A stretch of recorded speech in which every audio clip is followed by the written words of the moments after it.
Derrière chaque projecteur, chaque foule en délire et chaque couverture de magazine se cachent des histoires que le monde n'a jamais vraiment vues. Des histoires de douleur, de courage et de résilience. Pendant des décennies, le VIH et le sida ont jeté une lourde ombre, et nombre des plus grandes stars de la musique, du sport et de la culture ont été contraintes de mener leur bataille en silence. Aujourd'hui, nous nous souvenons non seulement de leur maladie, mais aussi de leur vie, de leur impact et de leur bravoure inébranlable. Voici 7 figures inoubliables dont les histoires résonnent encore à travers le temps. 1. Freddie Mercury, la voix de Queen, la légende qui a transformé les concerts de rock en salles d'opéra, et l'homme dont la présence pouvait enflammer les stades. Sa voix était à la fois tonnerre et velours, s'élevant à travers des hymnes comme Bohemian Rhapsody et We Are the Champions. Mais derrière le spectacle, Freddie vivait avec un secret que le monde ne découvrirait qu'à la toute fin. En 1987, il a été diagnostiqué séropositif. Au lieu de l'annoncer au public, il a mis toute son énergie dans la musique, enregistrant certaines des chansons les plus puissantes de Queen, alors que sa santé déclinait. La plus troublante fut peut-être The Show Must Go On, un morceau enregistré alors qu'il pouvait à peine se tenir debout, mais sa voix rugissait toujours, avec une force inégalée. Le 23 novembre 1991, Freddie Mercury a finalement confirmé les rumeurs. Il était atteint du sida. Un jour plus tard, il s'éteignait à l'âge de 45 ans. Sa mort a choqué le monde, mais son héritage. Il est devenu plus grand que nature. Freddie Mercury nous a montré que même dans le silence, même dans la douleur, la brillance peut éclater. Il n'a pas laissé le sida le définir. Il l'a défini avec chaque note, chaque pas, chaque envolée impossible. Freddie Mercury n'a pas seulement chanté jusqu'à la fin. Il a quitté la scène comme un dieu du rock, immortel et inoubliable. 2. Magic Johnson. 7 novembre 1991. Le monde du sport était figé. La légende des Lakers de Los Angeles, médaillé d'or olympique et l'un des plus grands joueurs à avoir foulé un terrain de basket, s'est approché du microphone. Ces mots ont secoué le monde. En raison du virus du VIH que j'ai contracté, je vais devoir me retirer des Lakers. C'était impensable. Magic Johnson n'était pas seulement un athlète. Il était l'incarnation de la force, de l'audace et du succès. Pour des millions de personnes, le VIH avait toujours été murmuré avec honte, perçu comme quelque chose qui arrivait à d'autres personnes. Mais à ce moment-là, il avait un nouveau visage, la superstar souriante qui avait dominé la NBA.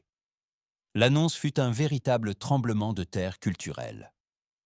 Les gens ont haleté, pleuré et ont craint que ce ne soit la fin de la vie de Magic. Mais Magic n'a pas disparu. Il s'est battu. Avec un traitement précoce, un optimisme acharné et une détermination inébranlable, il a transformé son diagnostic en une mission. Il a lancé la Magic Johnson Foundation, sensibilisant, prévenant et éduquant les communautés à travers l'Amérique. Des décennies plus tard, il n'est pas seulement vivant, il prospère. Une légende vivante, redéfinissant ce que signifie vivre avec le VIH. L'histoire de Magic Johnson n'était pas seulement un discours de retraite, c'était un mouvement. Il a montré au monde que le VIH n'est pas la fin. C'est une bataille, oui, mais elle peut être menée avec courage, foi et détermination. 3. Eazy-E, le parrain du gangsta rap, le prophète des rues de Compton et l'homme qui a cofondé NWA. Ses paroles brutes ont donné une voix à la rage, à la réalité et à la rébellion des rues. Pour des millions, il était intouchable, un symbole de dureté dans une industrie bâtie sur la bravade. Mais début 1995, le masque est tombé. Après avoir été transporté d'urgence à l'hôpital pour ce que beaucoup pensaient être de l'asthme, Eazy-E a fait une annonce choquante. Il était atteint du sida. Le monde du hip-hop était stupéfait. Dans une culture qui parlait rarement de la maladie, la nouvelle a frappé comme un éclair. Juste une semaine après que son diagnostic est devenu public, le 26 mars 1995, Eazy-E s'est éteint. Il n'avait que 30 ans. Sa mort a ébranlé l'industrie musicale. Pour la première fois, le VIH et le sida n'étaient plus seulement des titres de journaux dans l'histoire de quelqu'un d'autre. Ils avaient emporté l'un des leurs. Dans son dernier message, Eazy-E n'a pas lancé un diss track.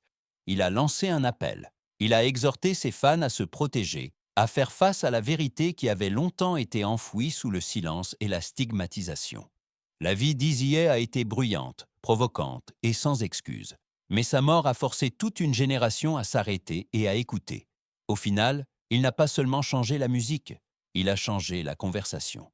4. Ryan White. Ce n'était pas une rockstar, une icône de cinéma ou un athlète. C'était juste un enfant de Kokomo, Indiana, un garçon qui aimait le patinage, la musique et passer du temps avec ses amis. Mais en 1984, à seulement 13 ans, la vie de Ryan a changé pour toujours lorsqu'une transfusion sanguine contaminée lui a donné le VIH. À l'époque, le sida était plus craint que compris. Lorsque la nouvelle de son diagnostic s'est répandue, son école a tenté de l'exclure. Les parents ont protesté, les amis ont disparu. La peur a étouffé les faits et Ryan est devenu la cible de l'ignorance et de la stigmatisation. Mais Ryan et sa mère ont refusé de céder. Ils se sont battus devant les tribunaux. Ils ont pris la parole. Lentement, l'Amérique a commencé à voir la vérité, non seulement sur le VIH, mais sur l'humanité. Des célébrités se sont ralliées à lui. Elton John l'a qualifié de héros. Même le Congrès a écouté. Le courage tranquille de Ryan s'est transformé en un mouvement national, changeant la façon dont la maladie était perçue dans les foyers, les écoles et les hôpitaux. Malheureusement, le 8 avril 1990, Ryan est décédé un mois seulement avant d'obtenir son diplôme de fin d'études secondaires. Il n'avait que 18 ans. Mais son histoire ne s'est pas arrêtée là. Le Ryan White Care Act, adopté en son honneur, a depuis fourni des milliards de dollars de financement aux personnes vivant avec le VIH-Sida. Ryan White n'était peut-être qu'un garçon, mais il a laissé derrière lui un héritage plus grand que ce que la plupart des gens accomplissent au cours d'une vie. Son visage, son histoire et sa bravoure ont à jamais remodelé la lutte contre le sida. 5. Arthur Ashe, un champion sûr et en dehors des cours. Il n'était pas seulement le premier homme noir à remporter l'US Open, Wimbledon et l'Open d'Australie. Il était un symbole de dignité, d'intelligence et de force tranquille dans un sport autrefois fermé aux personnes comme lui. Sa grâce avec une raquette a brisé des barrières, mais sa plus grande bataille s'est déroulée sans elle. En 1988, Arthur a révélé qu'il avait contracté le VIH lors d'une transfusion sanguine contaminée pendant une opération cardiaque. Le monde était stupéfait. L'athlète qui avait affronté des géants sur le court de tennis luttait maintenant contre un adversaire invisible, enveloppé de peur et de stigmatisation. Mais Ashe ne s'est pas caché. Il a parlé, il a éduqué, il a utilisé sa plateforme, non pas pour la pitié, mais pour le changement. Il a fondé la Arthur Ashe Foundation for the Defeat of AIDS, a témoigné devant le Congrès et s'est présenté devant des salles de classe remplies d'enfants, plaidant pour la compassion et la compréhension. Ses paroles avaient la même précision et la même puissance que son service, mais son adversaire était désormais l'ignorance. Le 6 février 1993, Arthur Ashe s'est éteint à l'âge de 49 ans, des suites d'une pneumonie liée au sida. Sa mort a brisé des cœurs, mais sa vie continue d'inspirer. Aujourd'hui, des stades portent son nom, des statues honorent son courage. Et sa voix résonne toujours comme un rappel que les vrais champions se battent pour bien plus que des trophées, ils se battent pour la vérité. 6. Elizabeth Glaser. Elle n'était ni une star de cinéma, ni une athlète. C'était une épouse, une mère et une femme qui ne s'attendait pas à devenir une guerrière. Mais le destin en a décidé autrement. En 1981, lors d'un accouchement, Elizabeth a reçu une transfusion sanguine. Ce qui était censé lui sauver la vie lui a plutôt transmis le VIH. Sans le savoir, elle a transmis le virus à sa fille Ariel et plus tard à son fils Jake. Quand Ariel est décédée à seulement 7 ans, le chagrin d'Elizabeth s'est transformé en feu. Elle a refusé de garder le silence. À une époque où peu osaient parler du sida, surtout chez les enfants, Elizabeth a pris les devants. Avec une honnêteté brute et la détermination d'une mère, elle a cofondé la Elizabeth Glaser Pediatric AIDS Foundation, exigeant sensibilisation, financement et compassion. Elle a témoigné devant le Congrès, les larmes aux yeux et la fureur dans la voix. Elle a défié les dirigeants, les médias et le public à faire face à la réalité du sida pédiatrique. Elizabeth ne se battait plus seulement pour sa famille, elle se battait pour des millions d'enfants à travers le monde. Le 3 décembre 1994, Elizabeth Glaser a perdu sa propre bataille à l'âge de 47 ans. mais elle n'a pas perdu la guerre. Sa fondation a depuis levé des milliards de dollars pour la recherche, le traitement et la prévention. Son courage a transformé le chagrin en espoir, et sa voix parle toujours pour les enfants qui ne peuvent pas parler d'eux-mêmes. Arrête. Jia Karangi. Avant Instagram, avant que le terme supermodèle ne règne sur le monde, il y avait Jia. Elle n'était pas seulement un mannequin, elle était le mannequin. Sauvage, magnétique et d'une beauté impossible, Jia a déferlé sur la scène de la mode comme un ouragan en talons aiguilles. Chaque appareil photo l'adorait, chaque magazine la voulait, et elle est devenue le visage d'une génération. Mais derrière les flashs et les photos parfaites, Jia luttait contre ses démons. Addiction, solitude, et un monde qui valorisait sa beauté mais ignorait sa douleur. Au milieu des années 1980, à seulement 26 ans, Jia est devenue l'une des premières femmes à être diagnostiquée séropositive après avoir contracté le VIH par l'usage de drogues intraveineuses. C'était une condamnation à mort enveloppée de stigmatisation. Le 18 novembre 1986, elle est décédée seule dans un lit d'hôpital à Philadelphie, sa célébrité déjà oubliée par une grande partie du monde. Mais l'histoire de Jia n'a pas disparu. Elle est devenue un rappel poignant que la beauté ne peut pas vous protéger, que la célébrité ne peut pas vous sauver et que même les icônes peuvent être fragiles.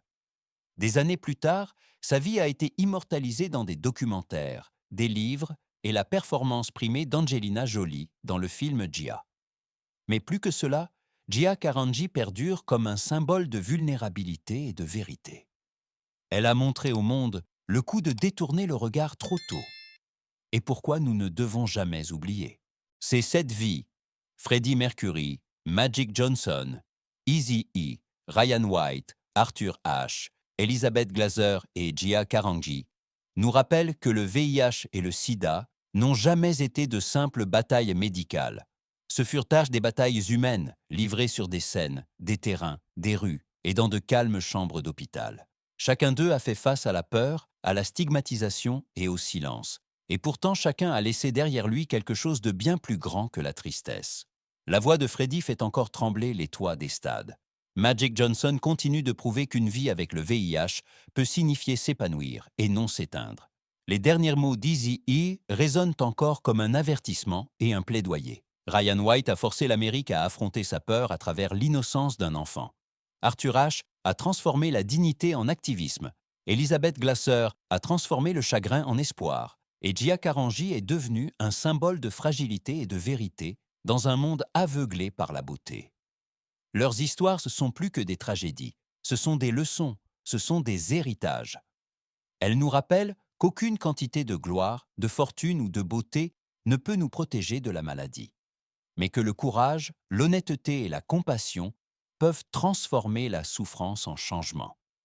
Alors, en regardant en arrière, nous ne faisons pas que pleurer ce qui a été perdu.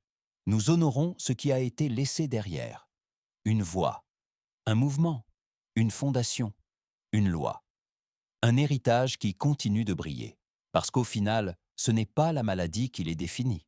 C'est la façon dont ils ont vécu, les vérités qu'ils ont dites et les murs qu'ils ont abattus pour nous tous.